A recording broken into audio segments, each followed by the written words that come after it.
Jadi ada seorang laki-laki umurnya sekitar 21 tahun. Namanya kita panggil aja Seno. Seno tinggal di Bekasi bareng sama keluarganya. Jadi Seno ini tuh anak kedua. Terus sepanjang hidupnya Seno tuh dari kecil dia kayak selalu sial gitu Muebi. Contohnya pas SMP dia salah paket nyontek bocoran UN. Akhirnya namanya jelek dan susah dapat SMA negeri. Terus pas SMA dia nggak dilulusin karena ketahuan gurunya nyontek pas UN pakai bocoran. Alhasil dia nggak lulus di SMA. Terus dia lanjut pakai paket C. Pas kuliah pun dia juga nggak seberuntung anak-anak normal lainnya. Dia di DO, tapi tetap sama sih karena kesalahan dia sendiri. Dia ketangkep karena dia tuh makin narkoba. Akhirnya Seno berujung direhab di salah satu rumah sakit yang bisa ngebantu dia di daerah Cibubur. Pokoknya dia makin dewasa tuh makin mikir, kenapa ya hidupnya dia tuh selalu sial dan ada aja cobaannya. Satu keluarga Seno tuh juga sebenarnya udah nyerah sama Seno karena kelakuannya si Seno ini kan. Tapi untungnya Seno punya satu teman dekat, namanya Alan. Alan tuh selalu ada buat Seno, sampai di titik terendah Seno juga selalu ada. Yang selalu ngejenguk Seno. Terus karena keluarganya juga udah kecewa, jadi jarang jenguk juga tuh keluarganya ke sana. Selama Seno dirawat, kan gak boleh megang HP ya di sana. Jadi Seno banyak beraktivitas, terus banyak kegiatan juga. Pokoknya ngisi waktu luang dengan hal-hal positif di sana. Sampai akhirnya suatu malam pas lagi bengong sambil tiduran di kasur, Seno tuh dengar obrolan teman sekamarnya dia. Mereka ngomongin kodam sama jin yang nemenin kita selama hidup.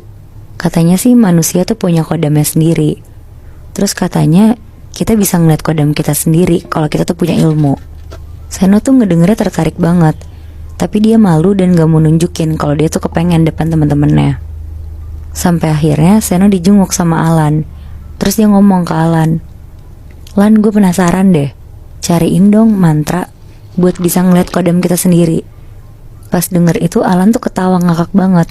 Terus bilang, "Lo bisa yang bener-bener aja gak sih Sen jadi orang? Harus ada sesuatu banget ya di hidup lo emang." Tapi mukanya Seno tuh serius banget. Sampai Alan tuh bilang, "Ya emang gimana caranya? Gue nyari juga di mana Sen?" Terus Seno bilang, "Coba pulang dari sini lo googlein dong Lan. Lo cari gitu mantra ngelihat kodam atau mantra ngelihat jin." Karena Alan juga kasihan kali ya sama si Seno. Akhirnya pulang dari sana Alan nyarilah. Dia buka laptopnya di rumah terus dia google. Pas lagi nyari-nyari ya keluar banyak emang di google. Ada beberapa artikel tentang mantra yang Seno mau. Tapi Alan gak langsung percaya juga kan. Akhirnya Alan ngulik lebih dalam lagi. Dan dia nemuin file PDF yang isinya tuh kayak buku dan pembelajaran tentang dunia gaib. Di situ juga ada mantra buat ngeliat jin. Setelah Alan baca-baca terus, akhirnya Alan tuh mulai percaya sama file yang ditemuin ini. Besokannya Alan langsung pergilah nyamperin si Seno. Tapi sebelum itu Alan tuh ngeprint dulu bagian-bagian mantra dan apa yang harus dilakuin sama Seno. Pas udah ketemu Seno, dikasihlah kertas ke Seno. Terus Seno baca-baca dikit dan bilang makasih banget ke Alan. Dia bilang malam ini mau dia lakuin langsung. Maksudnya si Seno juga buat apa sih? Iseng doang gitu? Kayaknya tuh Muy lebih ke dia tuh pengen ketemu kodamnya buat mempertanyakan kenapa hidupnya dia tuh selama ini sial gitu.